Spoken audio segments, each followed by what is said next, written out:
So nationalism and socialism have a bit of an odd relationship.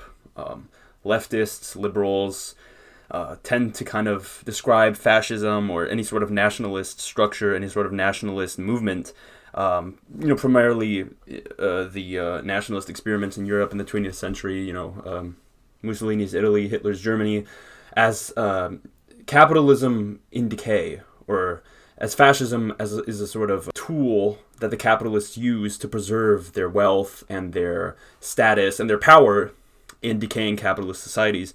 And I have a bit of an issue with that. And I have a bit of an issue with people acting like socialism is something antithetical to nationalism. I highly disagree with that. I think that nationalism and socialism are very compatible with each other and are actually the ideal form of nationalism. And the thing people don't seem to understand is that, of course, they blame the current situation with the open borders and the moral, cultural degeneracy we see happening in the modern world. They blame it solely on, a lot of times, a certain ethno-religious minority with tremendous power in the West. And I'm not denying that at all. Of course, that's a very real thing. However, just as big of an issue of that is capitalism, because capitalism is what enabled these people to take over the West. This group existed in Europe before capitalism was even invented. They've been in Europe since, the early Middle Ages at least, and they never had such enormous power that they do now before. And that's mainly because capitalism did not exist. There were different power structures in Europe at the time. In medieval Europe, the church, the nobility, the king, these institutions had much more power, and the economy was much more centered around agricultural labor than financial speculation, usury, these sorts of things. But as you see capitalism emerge in Europe around like the 1500s, the early modern period, you see this ethno-religious minority becoming much more powerful, much more influential. And really that's because of capitalism. The system of capitalism that really defiled everything. It made money, it made currency the most important aspect of life.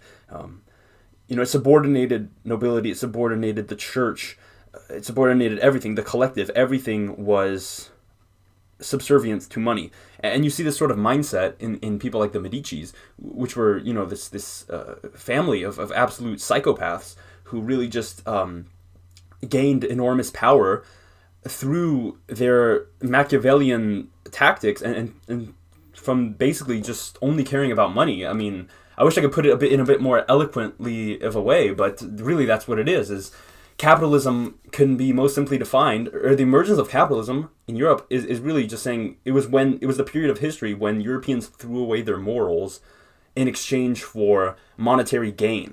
And that's really what it was. And this, I believe, is completely antithetical to nationalism, because capitalism only benefits this parasitical minority at the top. And this isn't just a sort of, this minority doesn't consist of just this ethno-religious group I've talked about. Most capitalists are not of that group. You look at all sorts of people, Bill Gates and tons of other Gentile capitalists who have benefited from this system, and really, what are they really contributing? I mean, these are the people who have been supporting open borders, they've been supporting the LGBT agenda, they've been supporting indoctrination of children with transgender ideology.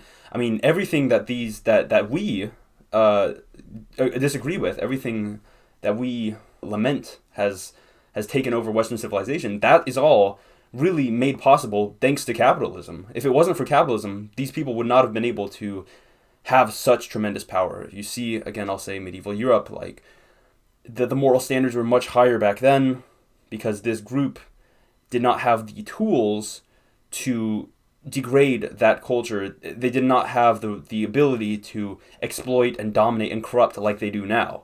And this really needs to be understood, because I know a lot of people, they think of socialism, automatically they think of, the Soviet Union and all the terrible things that happened in the 20th century with communism. And I think people really need to understand that socialism is a much broader concept. It's not just the Soviet Union, it's not just, Venezuela or whatever. It's a much more broader thing. What these people in the Soviet Union were advocating for, what they were implementing, is not the only form of socialism. There's many different types of socialism. And really, we need to understand that socialism can actually be very beneficial for nationalist movements, because state power and collective force is really what gets things done. Capitalism benefits the individual capitalist a ton. I mean, these people live, tremendously obscene lives. I mean, these people, I think Jeff Bezos made, last I checked that, this was years ago, but I remember someone said Jeff Bezos makes like $15,000 a second or something like that. It's ridiculous. So I don't think a system like this that benefits individual parasitical people so much can really be compatible with a strong nationalism.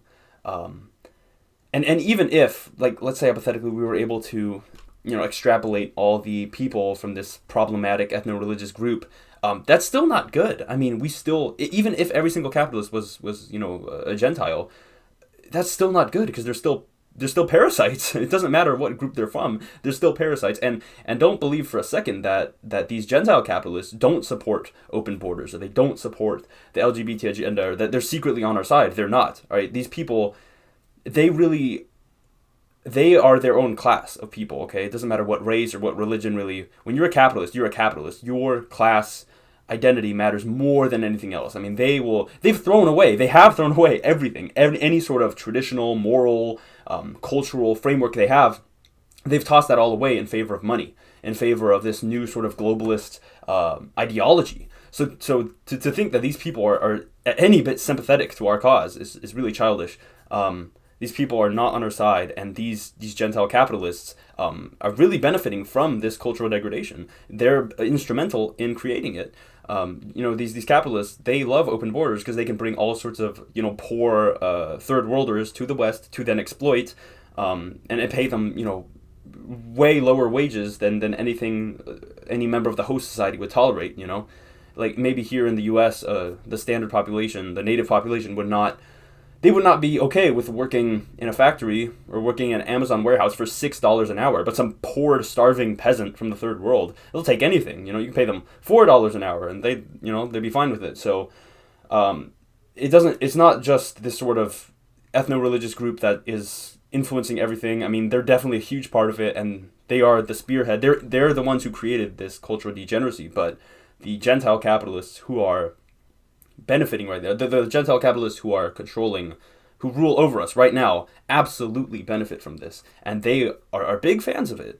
And to think that they can somehow be convinced, or that you just need the right type of capitalism. We just need to go back to 1950s capitalism. It's ridiculous. I mean, the 1950s capitalism served its purpose, and now we've moved beyond that. But you can't just go back to a certain period of time, freeze that specific era of the system, and just keep it like that. I mean, capitalism is an ever-evolving process. It's an ever-evolving economic system. It's always changing. It's always morphing itself into new forms. So to think that we can just go back and just keep it like the way it was is ridiculous.